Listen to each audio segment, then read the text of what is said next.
Hey guys, Mike here.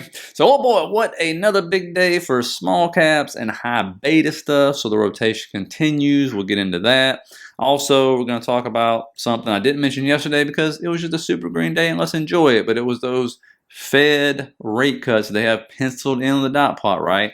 We'll talk about that because somebody did put in the comments that it's disingenuous that you don't mention. That's not bullish. So let me go ahead and be the one who pisses in your Cheerios, okay? And I'll tell you why they put those in there. We're going to go into that, and I'll show you exactly what we're talking about. And whether or not does the Fed cut just out of the goodness of their hearts, or is it penciled in for a recession? Oh, the dreaded word, right? And then, of course, we're going to Tesla, big day on that one right there, and a couple other things we'll try to talk about. But yesterday was not your imagination, by the way, when you thought, wow, this is a crazy day after 2 o'clock, right? Ended up being the second best, like, what do they call this, Fed day since 2009. Right, major assets are up at least 1% each as Fed green lights rate cuts. Yes, they sure do. The power of the Fed pause, and especially when they pencil in rate cuts. It is a real thing. I've done videos on this for crying out loud. Now, what else happened? Of course, there's March. That jumped to almost 69% chance of them cutting rates in March, people are predicting. And again, it amazes me, but the bears are just slowly evaporating, right? I mean, you don't think this thing will get any higher. What do they think about the stock market for the next 6 months? Now at 51% bullish, only 19% bearish. Remember, this is 6 months out, so they're a lot braver than me on this, and I'm kind of on the fence on this one. But when we talk about these rate cuts, no, them penciling in rate cuts is not a bullish thing, right? Because they either pencil in, yes, it's going to be this soft landing narrative, which is like happened once ever, or because they see the economy slowing, okay? And I want you to look at this. In 2019, they did cut rates, all right? And they were cutting them way before March of 2020. And if you look, what was going on in the unemployment rate? It was going down. You can clearly see right there in 2019, the unemployment rate went down from 3.7 to 3.59, so it was not going up at all, right? What were they doing with the rates, though? They started cutting them in July of 2019. See that? And the unemployment rate was still going down, so it was not even ticking up at all when they started doing that. So this isn't unprecedented if they start cutting before you see the unemployment rate going up. But look at the economic data. Here's Chicago PMI, right? Supply management. When it gets below 50, we're in contraction. And that's why I kept telling everybody in 2019 it was not a strong economy because this was falling off a cliff way before that. And you can see maybe that's why they were cutting. Maybe because if you look before every official recession, they are cutting, all right? And maybe they're trying to avoid the recession or not, but if you pull up the Fed funds rate, you'll see what I'm talking about. Again, same time frame in 2019. Let me get this zoomed in. You can see as soon as it went below 50, they started cutting, okay? Because that means the economy is going into contraction, right? If we go back to other times, you can see right there, same thing, starts getting below 50. Of course, by the time it got below 50 here, we were in official recession, right? But they're trying to cut because this thing was contracting actually way before that. You see the same thing here. It's coming down. It crosses 50. They start cutting before an official recession, right?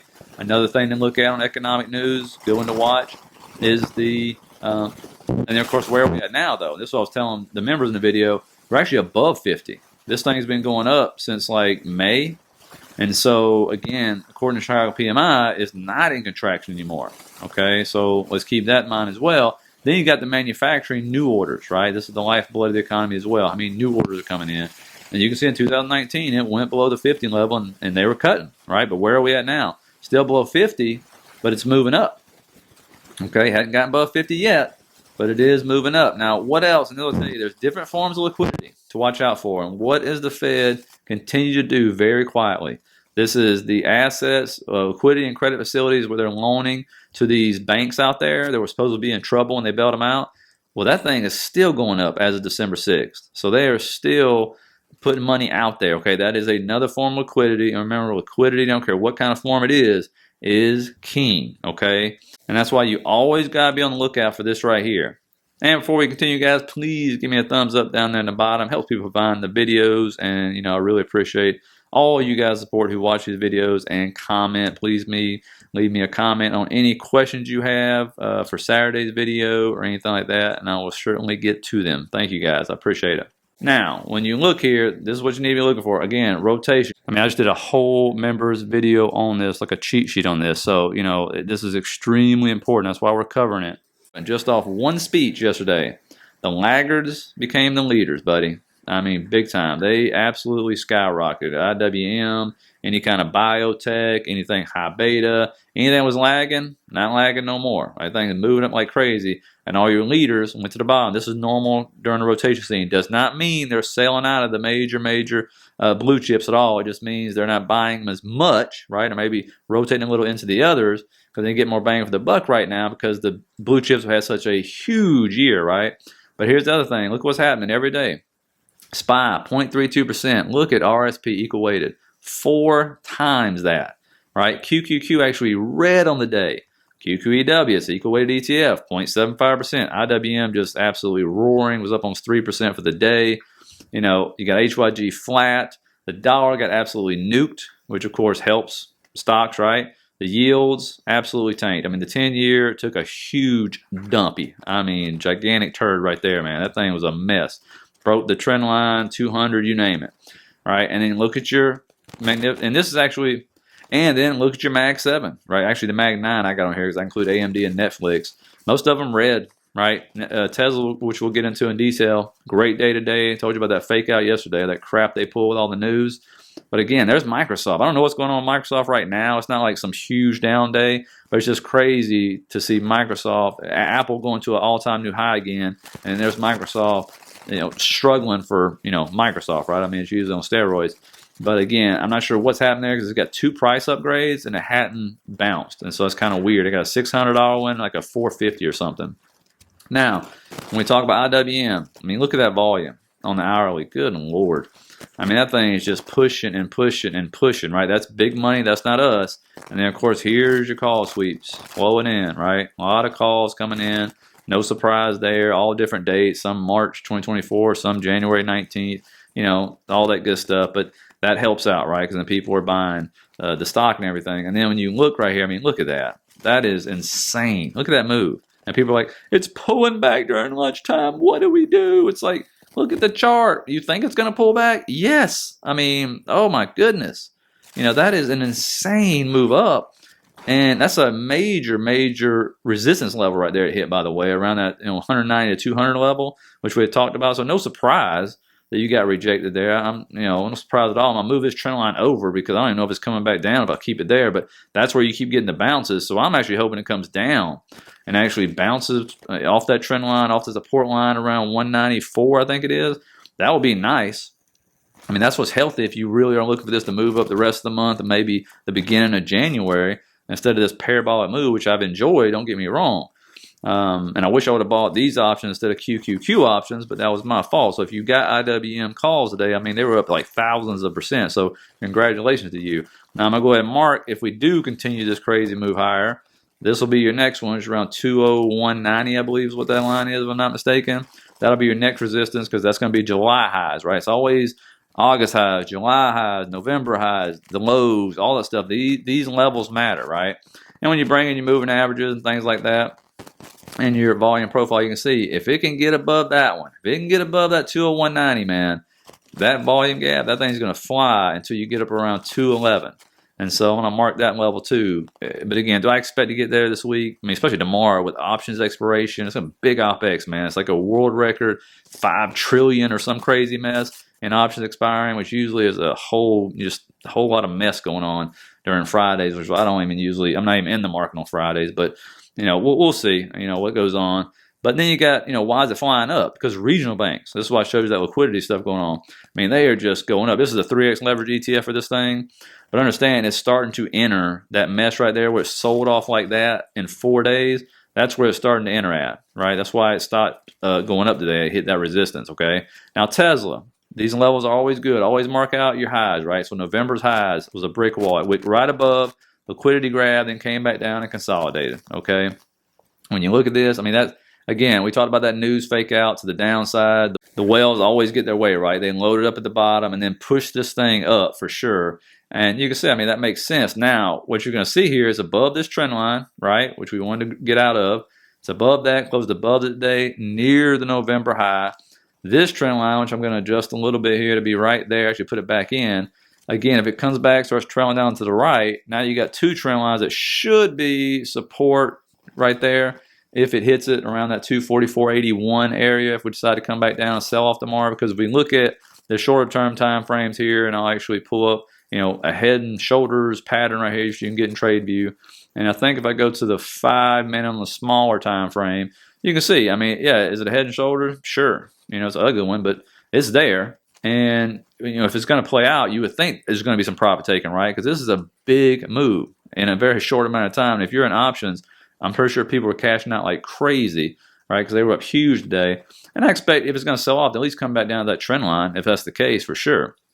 And which would be good for a bounce. If it falls through that, you're definitely coming down farther. I don't expect the whole thing to pan out going down to 240 or nothing, because that usually ain't how it works a lot of the times. But again, you just got to watch your call flow and your put flow, right? If those sweeps start coming back in and it starts moving, then you know what time it is. Again, that 100 moving average could act as support around 242 if we break that trend line.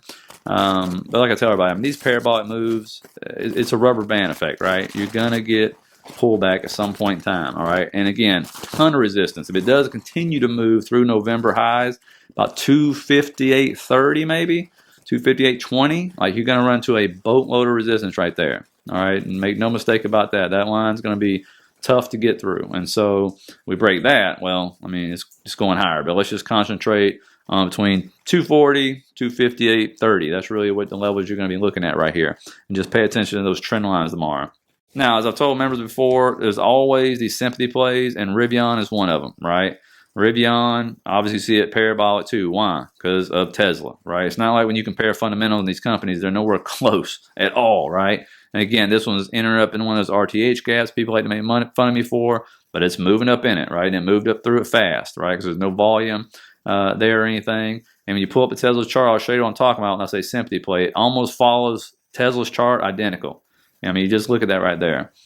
That looks the same to me. It's not perfect and not the same percentage moves, but you can see it plain as day, right? And so for those who can't afford Tesla or anything like that, and you like to play just the charts and anything else, well, Rivion's your person there, right? Again, it ain't based on fundamentals, it's based on charts, and you can see that looks dang near identical. Now, Chinese stocks were up today. I don't know if it's going to finally be a bottom for them. I hope for some people it is, because I know people have been dark. I was averaging into a lot of these. Got a friend, as I told when I did a members video today, about one of my friends who's heavily into BABA. Maybe finally you get some love on this thing. You can see it's very small, but those are green candles, right? If it gets past that trend line, again, you can move back up into what was support, now resistance area. You could do that. I'm not sure. Again, when it comes to China, I don't. It's hard for me to predict Chinese stocks. They just aren't reacting. They're haven't been enjoying this rally like all the others have. A couple of them here or there. I think PDD has, but not a whole bunch of them. So again, when you look at the bottom here, how low this thing has been in the past. Right now, it's still trading below IPO price, and there's a lot of resistance at 88. But a lot of people would be happy to get back to 88. To be honest with you. Now, earnings, just one, Darden Restaurants, right? Huge restaurant chain. We're going to find out, because obviously the sales came out higher than expected today. That was another thing that pushed, probably the rotation up in IWM and high beta stuff. And then, of course, you're going to have a lot of industrial and manufacturing data come out. As you can see right there, you have the PMI flashes from the S&P manufacturing part of it, and services. And pretty much all of those will be after the market opens. And the big one, though, is it's the big Opex, right? I think it's $5 trillion in options, like a new record. It gets bigger and bigger every time. And this is, year end, right? So this is big here. So again, you won't be surprised if you see profit taken. A lot of people aren't going to try to ride that stuff through Friday, especially swing trades. And so I'm not going to be surprised at all, because remember, the air is thin, right? We're like, I'm going to try to guess these numbers. I just looked at them a minute ago, like 0.8% away from the Qs at an all-time new high, 1.2% on the SPY. The Dow's already set all-time new high. IWM is way off. It's still like 23%. But, the air's thin up here. You start getting up there and trying to test those, that's a major, major level, right? You think a monthly level is hard to get through. It's those all-time highs, again, when you're this stretched and having this big a move in just a 48-hour move. And if you count November, it's even more.